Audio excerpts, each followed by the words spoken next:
1947 में जब देश आज़ाद हो रहा था, तब भारत की पीठ में खंजर भोंकने का बहुत घिनौना खेल चल रहा था। विदेशी हथियार, ब्रिटिश अधिकारियों की गद्दारी और मेवों द्वारा दिल्ली पर कब्जा करने की साजिश। बहुत से अंग्रेज अधिकारी इस घिनौने खेल में मुस्लिम लीग के नेताओं से मिल गए। आज हम आपको उन सीक्रेट ऑपरेशंस की एक छोटी सी झलक दिखाएंगे जिनका उल्लेख कांग्रेस के समय में लिखी गई इतिहास की किताबों में बहुत कम मिलता है। पिछले एपिसोड में हमने चर्चा की थी कि जब लाहौर में मुस्लिम लीगी गुंडों के हमले तेज हो गए, तब सिखों के नेता मास्टर तारा सिंह ने अलग सिखिस्तान की मांग की तथा सरेआम सिखों का आह्वान किया कि वे मुस्लिम लीग को समाप्त कर दें।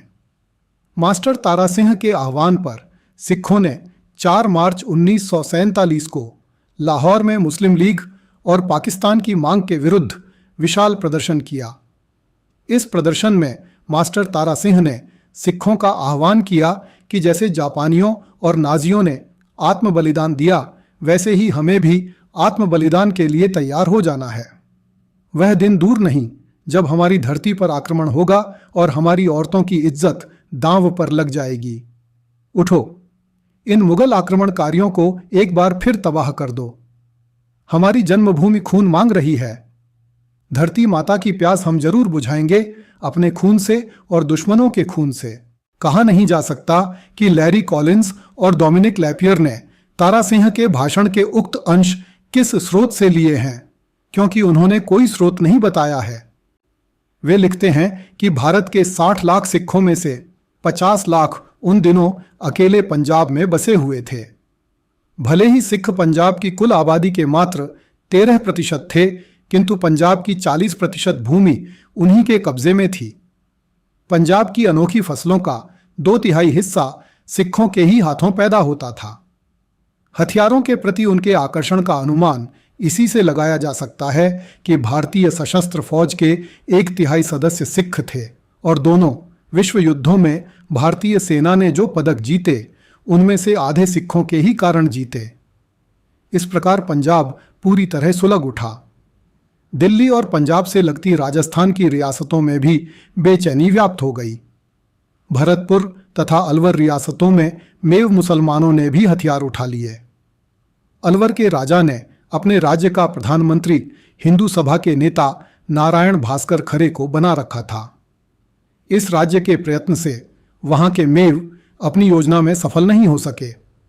नारायण भास्कर खरे ने लिखा है कि कांग्रेस में शामिल वामपंथी विचारों के नेता डॉक्टर अशरफ के विद्यार्थी काल में शिक्षा प्राप्ति हेतु अलवर राज्य द्वारा आर्थिक सहायता उपलब्ध कराई गई थी। वह मेव मुसलमान था तथा कांग्रेस में रहकर मेवों की राजनीति करता था।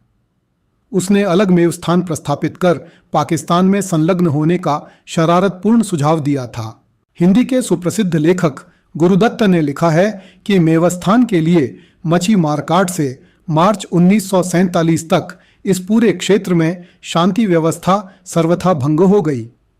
गुरुगांव में मुस्लिम लीग के कार्यकर्ताओं ने बहुत लूटमार मचा रखी थी। वहां का डिप्टी कमिश्नर गुंडों के विरुद्ध कोई कार्यवाही नहीं कर रहा था। जब रियासती विभाग के मंत्री वल्लभ भाई पटेल ने गुरुगांव पहुंचकर डिप्टी कमिश्नर से इसके बारे में सवाल पूछे, तो डिप्टी कमिश्नर ने उत्तर देने से इनकार कर दिया। सरदार वल्लभ भाई पटेल अपना सा मुख लेकर वापस आ गए। गुरुगांव जिले में मेव जाति के मुसलमान बहुत भारी संख्या में बसे हुए थे। सन 1947 के आरंभ से जुलाई 1947 तक जिला गुरुगांव के गांव-गांव में बलवे हुए। वहां के गुजर और जाटों ने मेव मुसलमानों का विरोध किया। इस पर भी हिंदुओं के कई 100 गांव जला डाले गए और वहां के गुजर, अहीर तथा जाट दिल्ली और गुरुगांव में आश्रय पाने के लिए एकत्रित होने लगे। योजना कुछ ऐसी थी कि दिल्ली और गुरुग्राम हिंदुओं से खाली करा लिए जाएं और यहां पर मुस्लिम लीग का अधिकार जमा लिया जाए। इसके लिए शस्त्रास्त्र भी स्मगल करके लाए गए थे। मुस्लिम लीग की यह योजना कुछ तो दिल्ली के हिंदू युवकों ने विफल कर दी और कुछ अलवर राज्य, जो जिला गुरुगांव के किनारे पर था, ने चलने नहीं दी। गांधी जी के सहयोगी मास्टर प्यारे लाल ने लिखा है, मुस्लिम लीग और इसके सहायकों के कॉन्स्पिरेसी के सूत्रों का नवीन प्रमाण मिला था।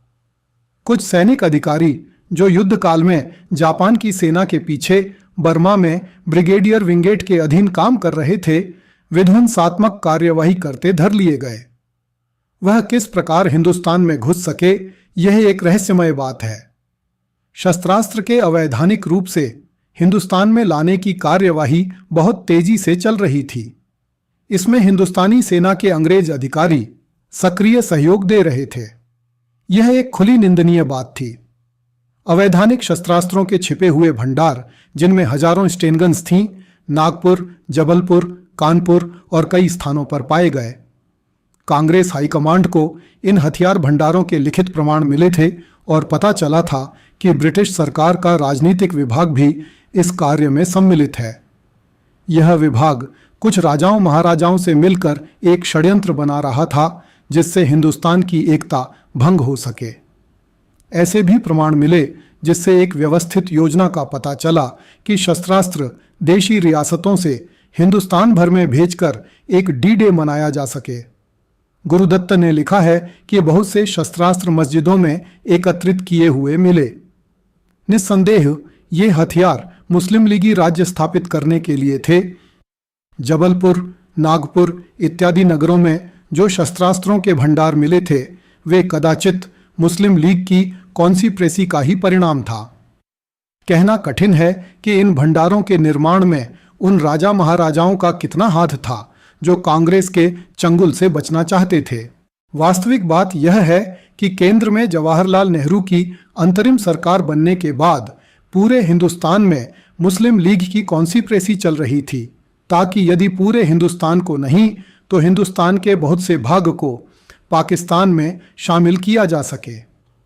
अगले एपिसोड में देखिए, भारत को आज़ाद करने के लिए लॉर्ड माउंटबेटन दिल्ली आ गए। कृपया इस चैनल को लाइक, सब्सक्राइब एवं शेयर करें। धन्यवाद। जय हिंद।